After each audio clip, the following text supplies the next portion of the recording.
हरि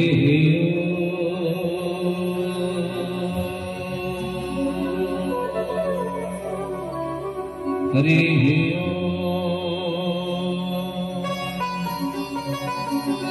ओम नमो भगवते वासुदेवाय नमः। ओम क्लीं कृष्ण गोविंदाय गोपीजनवल्लभाय नमो। सच्चिदानन्दरूपाय विश्वपत्यादि हेतवे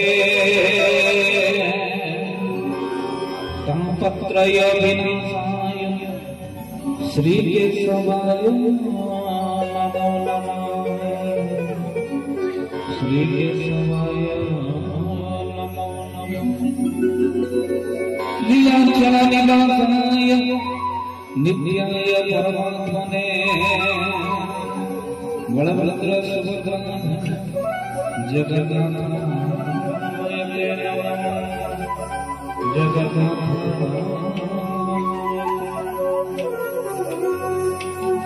बोलिए सच्चिदानंद भगवान की जय। विश्व कल्याण प्रभु नर्मदे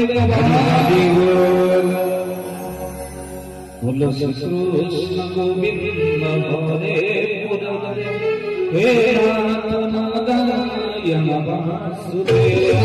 श्री कृष्ण गोविंद हरे मुरारे हे नाथ नारायण वासुदेव। बोलो श्री कृष्ण गोविंद हरे मुरारे हे नाथ नारायण वासुदेव। श्री कृष्ण गोविंद हरे मुरारे हे नाथ नारायण वासुदेव। हे नाथ नारायण वासुदेव। हे नाथ नारायण वासुदेव। हे नाथ नारायण वासुदेव। हे नाथ नारायण वासुदेव।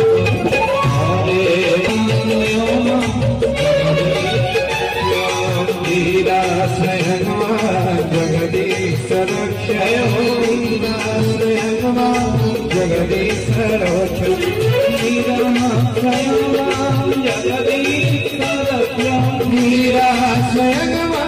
जगदीश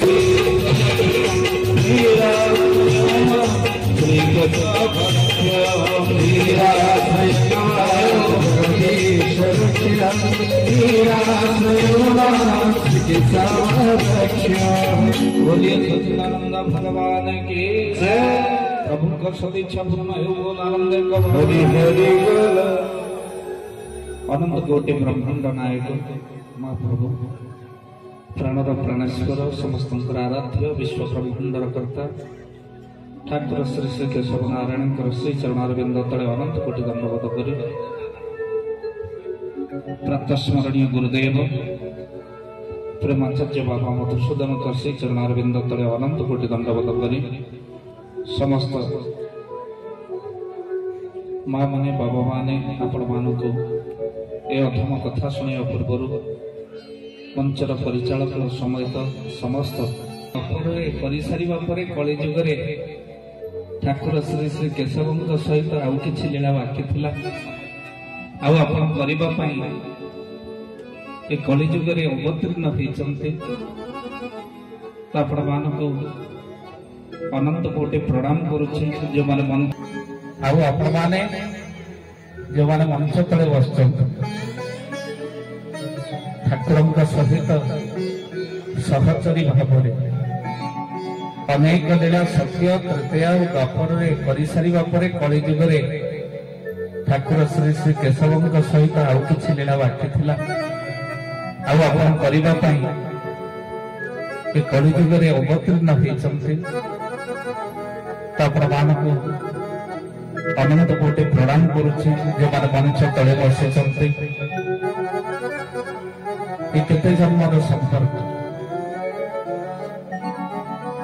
अनेक जगह अनेक कथा कहे किंतु ठाकुर सत्संग किसी निरा ये लगे आपण सहित आपण आखि को अनेक सारा पर लगे जमी संपर्क गोटे जन्मर नुहे गोटे जन्म आपने भी से प्रभु ठार जन्म हो ठाकुर लीला संगी भाव में जन्म होती ठाकुर चरण में चाकर कर अधम दिवार कथा कहवाई नियोजित कर बड़ आनंद कौन पिला बेलू मागे जदि कौटी चाकरी दबू तो चरण में दबू आ कथा सेवक भाव कथा कहवा केशवर कथा कहवा ये गोटे छोटिया कथा नुहे ये जगह बसवा आपण मान को अनेक कथा कहवा मामुधर कथा माँ आगे कहवा जा आपण मान ठाकुर कथा शुणा से किंतु तथापि मामू घर कथा जीवे मो माँ आगे कहे माटा भारी खुशी आ कहे मो बापा घर कथा पूरा फुकौचु कह मामू केमितिया मामू अजा केमितिया अरे कह मोर दरदी भाषा खने खने कहला बेले से शुणा आग्रह प्रकाश कर से दिवाकर ना शुणी केत धाई आसी केवल मामू घर कथा परम पिता कथा को शुणा खने खने कहूबा पुअर कथा को शुणा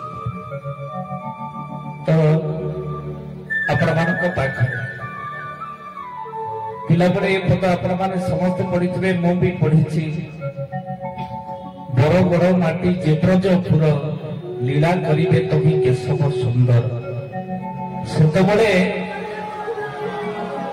बुझा पड़ नाला ये बड़ बड़ माटीटा ब्रजपुर है धनुजात्रा हुए केशव सुंदर केमिति लीला करिवे मो किंतु आज प्रमाणित 16 मंगल भगत नरसिंह क्षेत्र में ठाब अच्युत कही राम रे कथा ध्रुव आज 16 मंगल भक्त एकाठी क्षेत्र में हरिबोल हुड़हुड़ी टिके पड़ो बोल आनंद सज्जन क्या पचारा बेल को किए कह नवरंगपुर आसी किए कह झारसुगुड़ा आसी किए कह देवगढ़ आसी 16 मंगल भक्त अनुगुण बरगड़ भद्रक बालेश्वर बलांगीर बौद्ध कटक देवगढ़ ढेंकानाल गजपति गंजाम जगतसिंहपुर जाजपुर झारसुगुड़ा कलाहांडी कंधमाल केन्द्रापड़ा केउंझर खोर्धा कोरापुट मालकानगिरी मयूरभंज नुआपड़ा नवरंगपुर रायगढ़ रायगढ़ संबलपुर सुबलपुर सुंदरगढ़ जिला 16 मंडल भक्त ये जगह को धाई आसचंती 16 मंडल लीला बोल आरंभिक ठाकुर स्थूल देहरे थिला बेले कहिथिले वर्तमान लीला हेब पद्मपुर रे गोटे पद्मपुर आ पद्म क्षेत्र कथा आपण माने सुनिचंती महाप्रभु हस्तरू पद्म खसी पड़ा आ पद्म नाम वन नामे हेला विदित ध्यान करुचंती जमी अच्युत से बनर नाम होची पद्म वन आउ एठी मो ठाकुर आसिले लीला कले आउ ए जगार नाम एठी मध्य पद्मपुर पालटी गला बहुत आनंदिक आउ हे सुधी सज्जन महाप्रभु को तांकरी लीला भक्तबंधु जन्म कर्मं चमे दिव्यम नेदम जो विधि तत्वत तिक्तं देह पुनर्जन्म नैति मामेति सर्जुन भगवत गीता रे भगवान कहिले हे अर्जुन जन्म कर्म होछि मोर दिव्य ये दिव्यता को जी श्रवण करे तार पुनर्जन्म हुए ना तेणु आपण मानकर आउ पुनर्जन्म नाही एई जन्म रे ही ठाकुर आपण को कोल को नहीं जिवे आउ भक्तबंधु पिला बड़े गीता भागवत रामायण रो प्रवचन देला बड़े केवल जीव परमर कथा जानी किंतु ठाकुर केशव पाखु आसले एठी जीव परम और चरमर कथा भी जानवा बोलेला हरि हरि प्रभु दरबार भितर आपण मान को कही रखिबा चाहे ଠାକୁରଙ୍କ ଲୀଳା ହେଉଛି ଅପୂର୍ବ। ଆମେ ସବୁବେଳେ ସମର୍ପଣ ବନ୍ଦନାରେ ପଢୁ ତୁମେବ ମାତାଂଶ ପିତା ତୁମେବ ବନ୍ଧୁଶ୍ଚ ସଖା ତୁମେବ ବିଦ୍ୟଂ ଦ୍ରବିଣଂ ତୁମେବ ସର୍ବ ମମ ଦେବ ଦେବ। ତୁମେ ହେଉଛ ମା, ଏ କେଶବ ସୁନ୍ଦର, ତୁମେ ହେଉଛ ମୋର ମା। ସ୍ତ୍ରୀ ସବୁବେଳେ ଦରାଣ୍ଡେ ପକେଟ, ମା ସବୁବେଳେ ଦରାଣ୍ଡେ ପେଟ। ଏ 56 କୋଟି ଜୀବର ପେଟ ଦରାଣ୍ଡିଲା ବାଲା ତୁମେ ପ୍ରଭୁ। ପୁଣି ଯଦି ଆସେ ଆପଣ ମାନଙ୍କର ଆଉ ଉପରେ ମୀମାଂସା, ଛୋଟିଆ ଲୀଳାଟିଏ ଚରିତକୁ ସମସ୍ତେ ଜାଣିଛନ୍ତି ଆଜ୍ଞା। ମାହାଙ୍ଗାରେ ଠାକୁରଙ୍କର ଶ୍ରୀ ପାଦୁକା ପୂଜା ସମୟରେ ଅନେକ ଭକ୍ତ ମାନେ ଠାକୁରଙ୍କୁ ଦର୍ଶନରେ ଛୁଟି ଆସନ୍ତି ଆଜ୍ଞା ଆଶ୍ରମ। ଜଣେ ମା ଆସି ପହଞ୍ଚିଥିଲା, ଆଉ ତା ଛୁଆଟି ଶୋଇ ପଡିଲା ପରେ ଆଜ୍ଞା ମାଟି ଜରିଆ ନଦୀକୁ ସ୍ନାନ କରିବାକୁ ପଳେଇ ଯାଇଛି। ଛୁଆଟା ଯେତେବେଳେ ଉଠି ପଡି ତା ମାକୁ ଖୋଜିଛି, ଆଉ ଜୋରରେ କାନ୍ଦିଛି। ସେତେବେଳେ ଠାକୁର ଶ୍ରୀ କେଶବ ସେଇ ଘରକୁ ପହଞ୍ଚି ଯାଇ ମା ହେଇ ତାକୁ ସ୍ତନ୍ୟ ପାନ କରେଇଛନ୍ତି। ଏ ଲୀଳା ସମସ୍ତେ ଜାଣିଛନ୍ତି। ସେ କିଭଳି ମା, କେତେବେଳେ ଛୁଆଟି ଭିତର ହେଇ କାନ୍ଦିଲା ବେଳେ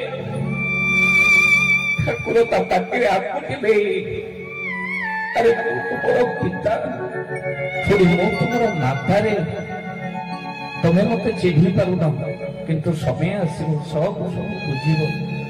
ଆଉ ବୁଝିଲା ବେଳକୁ ଆଉ ସମୟ ନଥିବ।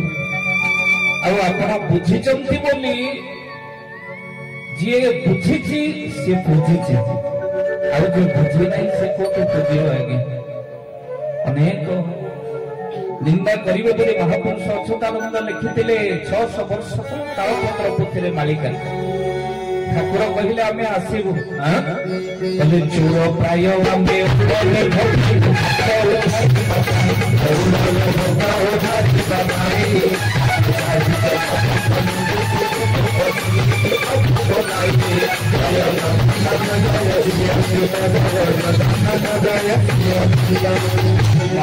କହିଲେ ଆଜ୍ଞା, କହିଲେ ଚୋର ପ୍ରାୟ ଆମେ ଅବନି ଭ୍ରମିବୁ ଭକ୍ତ ଉଦ୍ଧାରିବା ପାଇଁ।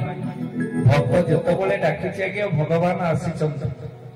ଅନେକ ଆଜ୍ଞା ପ୍ରମାଣ ଗୀତ ନରସିଂହ କ୍ଷେତ୍ର ସିଂହଙ୍କର ପୀଠ ମାଳିକା ବର୍ଣ୍ଣିତ ପବିତ୍ର କ୍ଷେତ୍ର। ଯେତେବେଳେ ସେଇ ଠାକୁର ନୃସିଂହ ପ୍ରହ୍ଲାଦକୁ ରକ୍ଷା କରିଛନ୍ତି ଆଜ୍ଞା, ତା ପୂର୍ବରୁ ହିରଣ୍ୟ କଶ୍ୟପ ପ୍ରହ୍ଲାଦ ଗୋଟେ ବିରାଟ ଏକ ପର୍ବତ ଉପରୁ ନାଲ କଛାଡି ମାରିଦେବା ପାଇଁ ବସିଛି। ଆଉ ଏଇ ସମୟ ଭିତରେ ପ୍ରହ୍ଲାଦ ଭେଁ ଭେଁ କରି କାନ୍ଦିଲେ। ଭଗବାନ ପ୍ରକଟିତ ହେଲେ, ଠାକୁର ମୋର ପ୍ରକଟିତ ହେଲେ। ଶୂନ୍ୟ ଦର୍ଶନ ଦଉଛନ୍ତି କେବଳ ପ୍ରହ୍ଲାଦ। ଆଉ ପଚାରିଲେ, ପ୍ରହ୍ଲାଦ डरते हो क्या प्रहलाद? प्रहलाद बोला, हाँ डरते हैं मरने के लिए नहीं, डरते हैं तेरे बदनाम के लिए। डरुची को मरिब पाई नुहे, डरुची तो बदनाम पाए। दुनिया रे समस्ते कहिबे एते पूरा भगवान को भलो पाउथिला, शेष को बापा पर्वत ऊपर पहाड़ ऊपर कछाड़ी के मारिदेला को भगवान आज्ञा रक्षा करे। दुनिया रे मते निंदा हो, तुमको निंदा न हो कि सब आउ हे ठाकुरे सेति पई डरुछि। समस्ते मुते नुहे आपन को कहिबे आसिला बेले आज्ञा विमानांक सहित मोर 15 वर्ष तलर संपर्क। कोठ तले आम सारा राति बुलू। मझे एक्सीडेंट कथा नना बसी कहूले, मु शुणुली। भाईना ता भीतर कहले कहले ठाकुर रक्षा करदेले, ना आजिकर विमान था जो भाई एक्सीडेंट। मुझे आज्ञा सी रखिंट ये निंदाटा सी नहीं था, निंदा आपणकर ही न था। एत ठाकुर को डाकुले आशेष गाड़ी एक्सीडेंट रे मर। भक्तबंधु सी कहीं निंदा न हो। बेले बेले भक्त को एभली कोल कर भक्त केवल देखिकी रही। प्रहलाद से कथा कहले, ठाकुरे ମୁଁ ଡରୁଛି ମରିବା ପାଇଁ ନୁହେଁ, ମୁଁ ଡରୁଛି ତୋ ବଦନାମ ପାଇଁ। ଆମେ ଯେତେ ଆଗେ ଏଠି ବସିଛେ ଆଜି ହାତ ଯୋଡ଼ିଦବା ଆଉ ଗୋଟିଏ କଥା ଠାକୁରଙ୍କୁ ଆଜ୍ଞା ମାଗିବା। ଆପଣ ଜୀବନରେ କଣ କେଶବକୁ ମାଗିଛନ୍ତି ମୁଁ ଜାଣେ ନା। ଠାକୁର ଚରମନାଥ ଗୁରୁ ସ୍ୱାମୀକୁ କଣ ମାଗିଛନ୍ତି ସ୍ଥୂଳରେ ଥିବା ବେଳେ ମୁଁ ଜାଣେ ନା। କିନ୍ତୁ ଆଜି ସୁନ୍ଦର ଅବସର, ଠାକୁର ବସିଛନ୍ତି ଆଜ୍ଞା, ସମସ୍ତେ ମାଗିବା। ଆଉ ମାଗିବାରେ ଗୋଟିଏ କଥା ମାଗିବା, ଠାକୁରେ ହାତ ଗୋଡ଼ ଚଳୁଥାଉ ଥାଉ ଟିକେ ନେଇଯିବୁ, ବିଛଣାରେ ପକେଇବୁନି ଠାକୁରେ। ହାତ ଗୋଡ଼ ଚଳୁଥିବା ଯାଇ ସମସ୍ତେ ଏଠି ନିଜର ହାତ ଗୋଡ଼ ବନ୍ଦ ହେଇଗଲେ କିଏ କାହାର? ତୋ ନାମକୁ ସ୍ମରଣ କରି କରି ଯେମିତି ଏ ଜୀବନ ଚାଲିଯାଉ ପ୍ରଭୁ। ଆଉ ଅନ୍ତ କାଳରେ ଠାକୁରେ ତୋ ଦର୍ଶନ ଯେମିତି ମତେ ମିଳୁ। ପ୍ରହ୍ଲାଦ ସେଇ କଥା ମାଗିଲେ ନୃସିଂହଙ୍କୁ, ଆଉ ଆମେ ମଧ୍ୟ ହାତ ଯୋଡ଼ି ଟିକେ ମାଗିବା ପ୍ରଭୁଙ୍କୁ। ଯୋଉଦିନ ଏ ପାଦ ତୋ କ୍ଷେତ୍ରକୁ ଯାଇପାରିବ ନାହିଁ, ଯୋଉଦିନ ଏ ହାତ ତୋ ପାଇଁ ଫୁଲ ଦିଟା ତୋଳି ପାରିବନି, ଯୋଉଦିନ ବସି ମୁଁ ଧାରା କରିପାରିବିନି, ସେଦିନ ମତେ ନେଇଯିବୁ ଠାକୁରେ। ଆଉ ବିଛଣାରେ ପକେଇ ଏତେ କଷ୍ଟ ଦବୁନି ପ୍ରଭୁ। ଆଉ ଯିବା ସମୟ ଭିତରେ ତୋତେ ସ୍ମରଣ କରି କରି ଠାକୁରେ ଏ ପ୍ରାଣ ପକ୍ଷୀ ଯେମିତି ପଳେଇ ଯିବ।